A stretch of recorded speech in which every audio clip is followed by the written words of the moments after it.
Devastating floods, blistering heat waves, monster hurricanes. Is climate to blame for the extreme weather posing one of the biggest threats of our time? Now world leaders are working to put the landmark Paris Agreement into action. Hello, I'm Nathan King, filling in for Anna Naidu, and this is The Heat.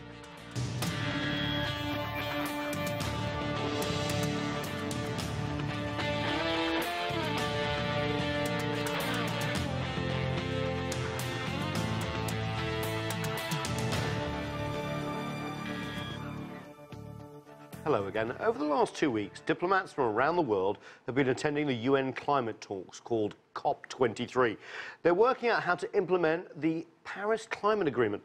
Under the 2015 deal, nearly 200 countries submitted proposals for cutting greenhouse gas emissions to slow global warming. And we are going to begin our coverage with CGTN's Natalie Carney in Bonn. Natalie, leadership did meet its goal.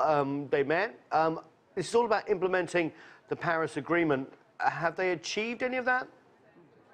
Well, delegates and observers are claiming progress in a number of key areas in that 2015 climate agreement. I did have the chance to sit down one-on-one with the COP president from last year, Mr. Saheladin Mazur, and he told me that progress had been made, but that there was still a lot to do in the areas of transparency and really how to oversee the compliance to agreements made by each country. Other observers also mentioned that there were conflicting positions between rich and poor countries, particularly in the areas over what each side needed to do in this fight towards climate change. And of course, financing all of this was also very much part of the discussions over the last 2 weeks. However, we are hearing that the technical teams were able to come up with some rather detailed documents, in fact, one of 180 pages that focuses solely on just the mitigation of global warming.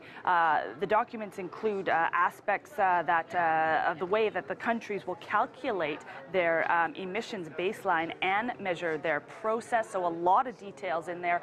Germany has said they are quite happy with the documents. In fact, Jochen Flassbart, the state secretary in Germany's environment minister, says that these documents do include everything that is needed. But there's still some time before all the delegations sign off on this. There's going to be a lot of sort of lower level talks over the next weeks, months coming up to sort of finalize the wording and present final drafts to the leaders that they can sign off on at COP24 in Poland next year.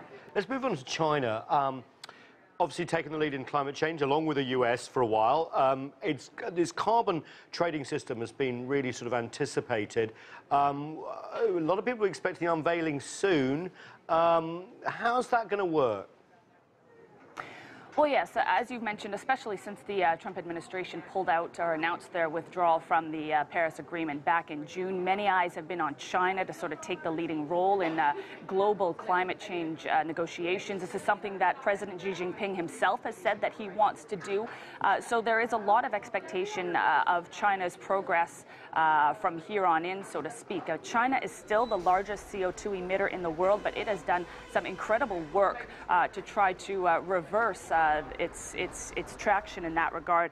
It has become the world's leader in green energy production, committing $380 billion to renewable energies by 2020. It is also the world's leader in green bonds, which have funded millions of projects around the world in relation to climate change. But again, it does have a lot of work that it has to do in reducing its CO2 emissions and its dependence on coal as well. According to the 2017 global carbon budget that was released here at COP23, emissions are set to rise by 2% by the end of this year. China accounting for more than 20% of the CO2 emissions in 2017, themselves rising by 3.5%.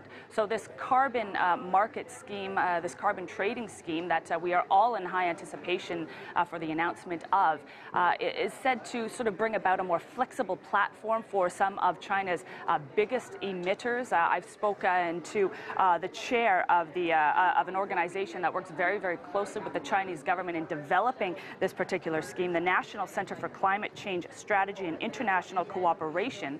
They see see that they have seen quite a substantial decrease in CO2 emissions from some of the country's largest emitters, and that's under executive order. So when this sort of market-based initiative is put into play, they feel that this is really going to increase the interest for people to reduce emissions even further. Yeah, lots of work being done, but much more work to be done. Thanks so much, Natalie Carney from Bonn, for joining us. Really appreciate it.